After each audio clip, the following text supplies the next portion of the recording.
Okay, sana maging successful ang pagsasama nila, no?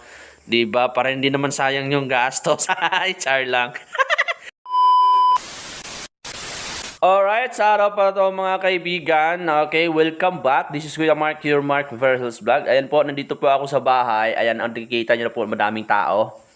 So sa araw nga po pala ito, isi-share ko po sa inyo yung tinatawag namin dito sa probinsya yung pamalaye. Sa Tagalog po is Zapamanihikan. Ayan po ang lalaki at saka yung babae. Yung babae kapatid ko po yan. Yung lalaki si Brother Andres yan. Ayan po, marami po silang kasama. Ayan, nagdadala ng mga pagkain at saka pagkatapos nito ay pagsasaluhan po. Nandito po sila dahil ay nagpapaalam po sila na sila ay mag-aasawa na. Ayan po yung traditional nung